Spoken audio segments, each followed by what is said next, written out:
Breaking news చూస్తున్నాం.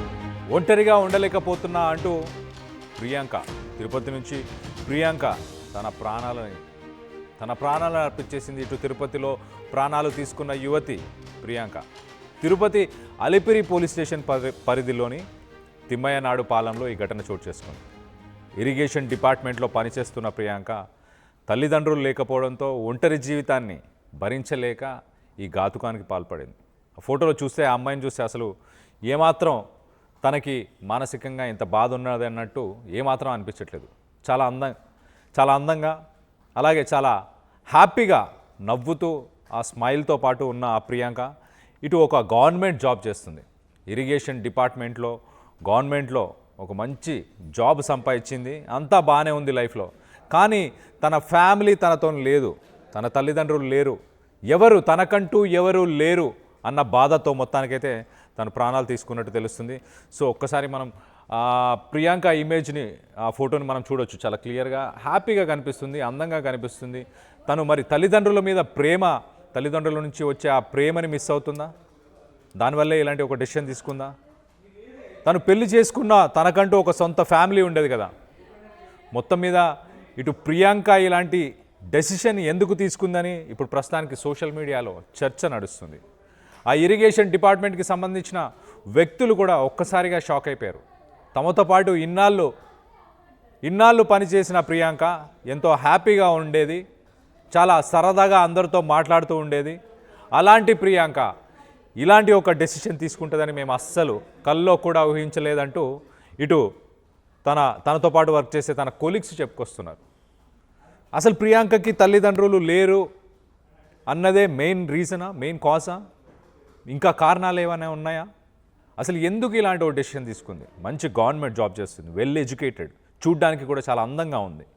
ఎవరైనా ముందుకు వస్తారు పెళ్లి చేసుకోవడానికి. ఎలాంటి ఫ్యామిలీస్ అయినా తన ఫ్యామిలీలో కలుపుకోవడానికి ఎవరైనా రెడీగా ఉంటారు. అలాంటి ప్రియాంక మనం చూడొచ్చు ఎంత అందంగా ఉంది, హుందాగా ఉంది, మంచి జాబ్ చేస్తుంది, అందులోనూ గవర్నమెంట్ జాబ్ చేస్తుంది. అలాంటి వ్యక్తిని ఎవరు వదులుకోరు. కానీ తనకు మాత్రం తన తల్లిదండ్రులు లేరు అన్న బాధ ఎక్కువైపోయింది. ఎందుకు? ఎవరైనా రిజెక్ట్ చేశారా? ఏమైనా సంబంధాలు రిజెక్ట్ చేశారా? లేకపోతే తనేమైనా రిలేషన్షిప్లో ఉందా? తల్లిదండ్రులు లేరు అన్న కారణంతో ఆ రిలేషన్షిప్ ఏమైనా ఎండ్ అయిపోయిందా? మొత్తానికైతే ఒక షాకింగ్ వేవ్ తిరుపతిలో, అలాగే ఇరిగేషన్ డిపార్ట్మెంట్ ఇటు తిమ్మయ్యనాడు పాలెంలో ఈ ఘటన చోటు చేసుకుంది. దీనికి సంబంధించి మరింత అప్డేట్ తీసుకునే ప్రయత్నం చేద్దాం. మా ప్రతినిధి సురేష్ ఉన్నారు, సురేష్తో మాట్లాడి తెలుసుకునే ప్రయత్నం చేద్దాం. సురేష్, చెప్పండి, ప్రియాంకని చూస్తే అసలు అలాంటి డెసిషన్ తీసుకుంటుంది అని ఏమాత్రం అనిపించట్లేదు. ఇటు ఇరిగేషన్ డిపార్ట్మెంట్లో వర్క్ చేస్తుంది, మంచి జాబ్లో ఉంది, చూడడానికి చాలా అందంగా ఉంది. ఇంత ఎడ్యుకేషన్ పరంగా కావచ్చు, జాబ్ పరంగా, కెరియర్ పరంగా బాగుంది, చూడడానికి బాగుంది. ఏ ఫ్యామిలీ అయినా తనని ఖచ్చితంగా వాళ్ళ ఫ్యామిలీలో కలుపుకునేలా ఉంది. చూస్తేనే అలా అనిపిస్తుంది, అంత లక్షణంగా ఉంది. అలాంటి అమ్మాయి ఇలాంటి డెసిషన్ తీసుకోవడానికి గల కారణం ఏంటి అసలు? కళ్యాణ్, ఏదైతే మీరు చెప్పినట్టుగా మంచి ఉద్యోగం, మంచి సంస్కారం కలిగినటువంటి అమ్మాయి ఒక్కసారిగా మనస్తాపానికి గురయ్యి ఆత్మహత్య చేసుకుని జీవితాన్ని కోల్పోయినటువంటి సంఘటన కలకలం రేపిందని చెప్పాలి. అయితే ఇరిగేషన్ డిపార్ట్మెంట్ లో తెలుగంగ ప్రాజెక్టులో ఏఈగా పనిచేస్తుంది. అయితే ఈమె గడిచిన అనేక రోజులుగా కూడా, నెలలుగా కూడా మానసికంగా కూడా చాలా ఇబ్బంది పడుతున్నట్టుగా కూడా సన్నిహితులు తెలియజేసినటువంటి పరిస్థితి ఉంది.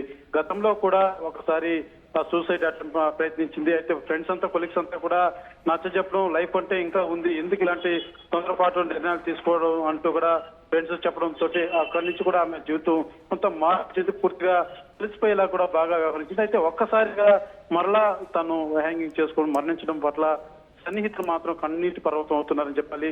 వాస్తవానికి ప్రియాంక తనకి తల్లిదండ్రులు ఇద్దరూ లేరు, బంధువులు కూడా ఎవరు హక్కును చేర్చుకోకపోవడమే ప్రధానంగా కూడా మానసికంగా చాలా క్షోభకు గురైనట్టుగా కూడా తెలుస్తుంది. అయితే సురేష్, ప్రియాంక తల్లిదండ్రులు ఎందుకు లేరు? వాళ్ళు చనిపోయారా, లేకపోతే చిన్నప్పుడే చనిపోయారా, లేకపోతే దీన్ని పెద్దగైనక చనిపోయారా, లేకపోతే దూరం ఉంటున్నారా, ఏంటి అసలు? అంటే తండ్రి చిన్నప్పుడే, ఈ ప్రియాంక చిన్నప్పుడే తండ్రి చనిపోయినట్టుగా తెలుస్తుంది. 6 నెలలు ఏదైతే ఈ అమ్మాయికి జాబ్ వచ్చిన తర్వాత తల్లి అనారోగ్యకరంతో తల్లి కూడా మరణించినట్టుగా కూడా తెలుస్తుంది. అయితే ఈ తల్లిదండ్రులు ఇద్దరు కూడా లేకపోవడం, బంధువులు కూడా ఎవరు కూడా వీళ్ళ ఫ్యామిలీతో ఎవరు సహితంగా లేకపోవడంతో బంధువులతో ఎటువంటి టచ్ లేదు ప్రియాంకకి. ఈ నేపథ్యంలోనే తనకంటూ ఎవరూ లేరన్న భావన ఒక పక్క వెంటాడింది. అదే రకంగా మధ్యలో ఒక వ్యక్తితో ప్రేమాయణం కూడా నచ్చింది. అయితే ఈ అమ్మాయి ఉన్నటువంటి కులం వేరు, అతని కులం వేరు. అయితే అతను కూడా ఈ అమ్మాయిని పెళ్లి చేసుకోవాలని చాలా ట్రై చేసినట్టుగా కూడా తెలుస్తుంది. అయితే కొన్ని కారణాల వల్ల వాళ్ళ ఇద్దరు కూడా బ్రేకప్ అయినటువంటి పరిస్థితి ఉంది. ఆ తదనంతరం ఈ అమ్మాయి మరోసారి సూసైడ్ అటెంప్ట్ చేసుకోవడం, కొలీగ్స్ అంతా కూడా నచ్చ చెప్పడంతో ఆ లైఫ్ నుంచి, ఆ ప్రేమాయణం నుంచి కూడా పూర్తిగా కోలుకొని బయట వచ్చి తన జీవితం తను సాగిస్తుంది. అయితే ఆ ఏదైతే తనకు ఎవరు లేదన్నటువంటి ఒక అంశం మాత్రం బాగా పొంగతీసినట్టుగా తెలుస్తుంది. ఈ నేపథ్యంలోనే ఒక సూసైడ్ లెటర్ కూడా రాసింది.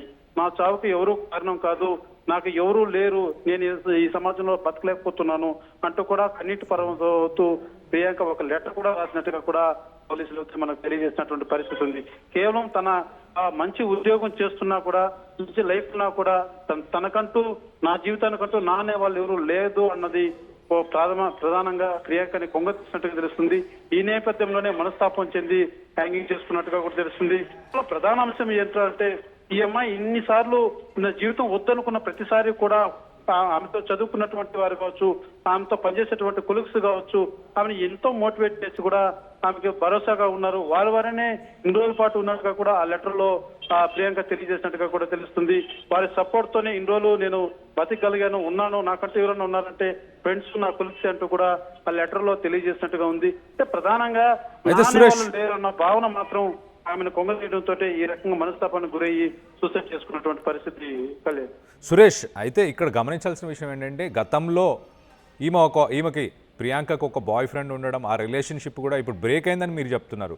అయితే తల్లిదండ్రులు లేరు అన్న కారణంతో ఆ బాయ్ ఫ్రెండ్ పెళ్లి చేసుకోనని నిరాకరించాడా, లేకపోతే ఆ బాయ్ ఫ్రెండ్కి సంబంధించిన పేరెంట్స్ పెళ్లి చేసుకోను అంటూ నిరాకరించడం అలాంటిది ఏమైనా జరిగిందా? బికాస్ ఎందుకంటే ఫ్యామిలీ ఇంపార్టెన్స్ చాలా ఎక్కువ అన్ని తను ఆ డెసిషన్ తీసుకోవడానికి ఇదే బలమైన కారణమై ఉండొచ్చు. ఆ రిలేషన్షిప్ ఏమన్నా కారణమా?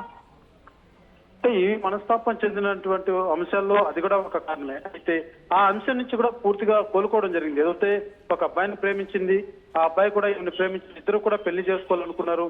కానీ కొన్ని కారణాల చేత పెళ్లి చేసుకోలేనని ఆ అబ్బాయి ఈమెతో చెప్పడం, తర్వాత ఈ అమ్మాయి కూడా ఆ యొక్క మాటల్ని యాక్సెప్ట్ చేయడం. అయితే తర్వాత మనస్తాపం చెంది ఒకసారి సూసైడ్ అటెంప్ట్ ప్రయత్నించింది.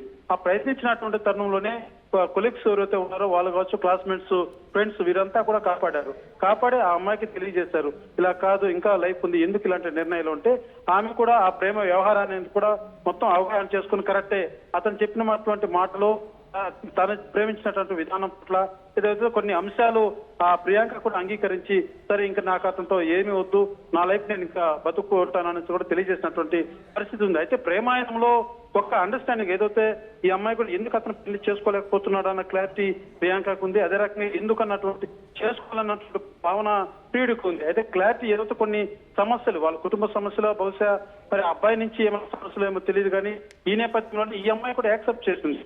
చేసుకోలేనని చెప్పిన తర్వాత కూడా యాక్సెప్ట్ చేసింది.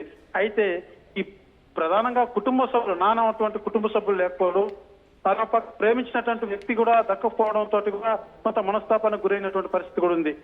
ఈ అంశాలన్నీ కూడా ప్రాథమికంగా ప్రియాంకని నాన్న వాళ్ళు లేరు, నాకు ఏది కూడా నాకు దక్కడం లేదు అన్న భావన కూడా మేబీ ఉండొచ్చు అనేసి కూడా సన్నిహితులు చెప్తున్నారు. అయితే సూసైడ్ చేసుకున్నప్పుడు మాత్రం తన చావుకు ఎవరు కారణం కాదంటూ కూడా ఆమె లెటర్ లో మాత్రం చాలా క్లియర్ గా రాసినటువంటి పరిస్థితి కూడా ఉంది. Kalyan. Right Suresh, thanks for the latest update. మొత్తం మీద ప్రియాంక తీసుకున్న ఈ డెసిషన్స్ని అసలు నమ్మలేకపోతున్నాను.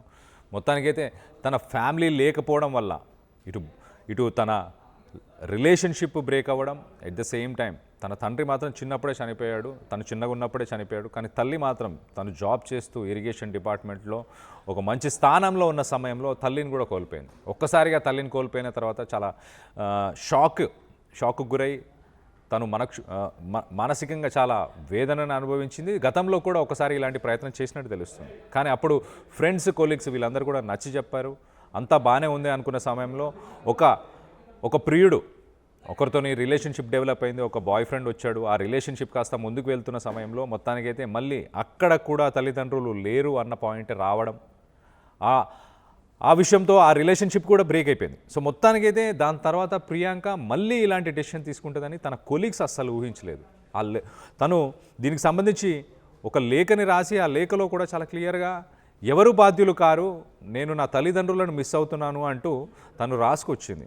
సో మొత్తం మీద అసలు అన్బిలీవబుల్ కొన్ని కామెంట్స్ కూడా వచ్చాయి. దానికి సంబంధించిన కామెంట్స్ ఒకసారి మీకు చెప్పే ప్రయత్నం చేస్తా. వెరీ సాడ్, బంగారు తల్లిలా కనిపిస్తున్నావు, చాలా పెద్ద డెసిషన్ తీసుకున్నావు అంటూ ఇటు శ్రీనివాస్ ఈశ్వర కామెంట్ చేశారు. అట్ ద సేమ్ టైం ఇటు ఎస్తర్ రాణి కమెంట్ చేశారు, wrong decision, already friends support చేస్తున్నారు, ఇలాంటి రాంగ్ స్టెప్ ఎందుకు తీసుకున్నారా అంటూ ఇటు క్వశ్చన్ చేస్తున్నారు. అలాగే ఈ మధ్యకాలంలో తల్లిదండ్రులు పిల్లలకి చదువుతో పాటు మిగతా ప్రాబ్లమ్స్ని ఎలా ఫేస్ చేయాలి, చిన్న పెద్ద ప్రాబ్లమ్స్ లైఫ్లో ఏమైనా ప్రాబ్లమ్స్ వస్తే వాటిని ఎలా ఫేస్ చేయాలి అనేది కూడా నేర్పించాలి అంటూ కూడా కామెంట్ చేస్తున్నారు.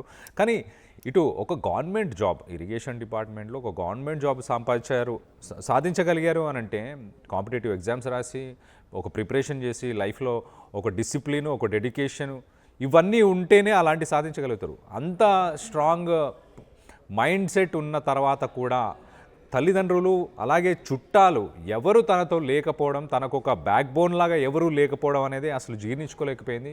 ఇంత పెద్ద ప్రపంచంలో, ఇంత పెద్ద సమాజంలో తనకంటూ ఒక వ్యక్తి లేరన్న బాధ వల్ల తను చనిపోవడం, ఇలాంటి ఒక డెసిషన్ తీసుకోవడం అనేది అసలు ఎక్స్పెక్ట్ చేయలేకపోతున్నాం. సో మొత్తం మీద దీనికి సంబంధించి ఈ మధ్యకాలంలో ఎవరైనా లోన్లీగా ఫీల్ అవుతే సోషల్ మీడియా మాధ్యమంలో అందరూ ఫొటోస్ పెట్టి అంతా బాగుంది, అందరూ హ్యాపీగా ఉన్నారని ఎగ్జిబిట్ చేస్తుంటారు. కానీ వాస్తవానికి అందరూ చాలా ప్రాబ్లమ్స్లో ఉంటారు. సైకలాజికలీ, ఫైనాన్షియలీ అన్ని రకాలుగా ప్రాబ్లమ్స్లో ఉన్న వాళ్ళు కూడా ఉంటారు. సో మీరు చాలా ఎన్జిఓస్ ఉన్నాయి ఇలాంటి వాళ్ళకి మాట్లాడి వాళ్ళకి కౌన్సిలింగ్ ఇవ్వడానికి ఫ్రీగా. ఇటు సెంట్రల్ గవర్నమెంట్ కొన్ని ఎన్జిఓస్ని రన్ చేస్తుంది, అలాగే స్టేట్ గవర్నమెంట్ కూడా కొన్ని ఎన్జిఓస్ని రన్ చేస్తుంది. మీరు ఎప్పుడైనా బాధల్లో ఉండి ఎవరితోనైనా బాధలు పంచుకోవాలంటే ఒక్కసారి గూగుల్ చేయండి, దీనికి సంబంధించిన ఎన్జిఓస్కి కాల్ చేయండి, కాల్ చేసి వాళ్ళతో మీ బాధలను పంచుకునే ప్రయత్నం చేయండి. మీ ప్రియాంక తీసుకున్న ఈ డెసిషన్ మీద, ప్రియాంక సిట్యువేషన్ మీద మీరేమనుకుంటున్నారు, మీ అభిప్రాయాలన్నీ కింద కామెంట్ రూపంలో తెలియపరచండి. అలాగే ఇటు పోలీసులు ఏం వెల్లడించారు అసలు వాళ్ళ మాటలను ఒక్కసారి వినే ప్రయత్నం చేద్దాం. నా పేరు దుర్గాప్రసాద్ అండి, అలిపిరి ఎస్ఐ నేను. రీసెంట్గా 2 days బ్యాక్ అంటే 24th మాకు ఒక ఈవినింగ్ అరౌండ్ 8:39 ఆ టైంకి పోలీస్ స్టేషన్కి ఒక కంప్లైంట్ వచ్చిందండి. మేము సీన్కి వెళ్ళి చూసేసరికి ఒక లేడీ, అమ్మాయి పేరు ఎం ప్రియాంక, ఏజ్ 30 years ఉంటుంది. అమ్మాయి 2017 బ్యాచ్ ఏడబ్ల్యూగా సెలెక్ట్ అయ్యి మన ఇప్పుడు ప్రజెంట్ వర్కింగ్ వెంకటగిరి టీజీపీఏలో వర్క్ చేస్తూ ఉన్నారు. ఆమె చిన్నప్పటి నుంచి పేరెంట్స్తో దూరంగా ఉండడం వల్ల మనస్తాపానికి గురవడము, ఎప్పుడు వాళ్ళ ఫ్రెండ్స్తో కూడా ఇప్పుడు నేను ఒంటరిగా ఉన్నాను అని చెప్పి లోన్లీగా ఫీల్ అవ్వడం, దాంతో చాలా రోజులు కూడా ఆమె బాగా ఇబ్బంది పడింది. లోన్లీగా డిప్రెషన్ గురవడం వల్ల ఆమె మన 24th 4 to 8:39 మధ్యలో అయిందండి. అంటే ఏమన్నా అనుమానం వస్తుందా, అంటే ప్రేమైన అలాంటివి? అట్లాంటిది ఏం లేదండి. ప్రస్తుతానికి అయితే మేము కేసు కట్టి పిఎం కూడా పంపించాము. ఏదైనా ఉంటే పిఎం రిపోర్ట్లో చూసి మేము మళ్ళీ ఇన్ఫామ్ చేస్తాం. సూసైడ్ లెటర్ లాంటిది అట్లాంటిది అంటే రాస్తున్నారు, బట్ అందులో కూడా ఏం సస్పీషియస్గా ఏం రాయలేదు. ఓన్లీ డిప్రెషన్ అని చెప్పేసి మాత్రమే రాయడం జరిగిందండి. బంధువులు అంటే బంధువులు ఎవరు లేరు. వాళ్ళ మేనత్త కొడుకు అబ్బాయి నరేష్ అని ఒక అబ్బాయి వచ్చాడు, ఆయనతోనే కంప్లైంట్ తీసుకొని మనం ఎఫ్ఐఆర్ చేయడం జరిగింది. నా పేరు దుర్గాప్రసాద్ అండి, అలిపిరి ఎస్ఐ నేను. అసలైన తొలి వెలుగు. ఫాలో వాట్సాప్ @తొలి వెలుగు official.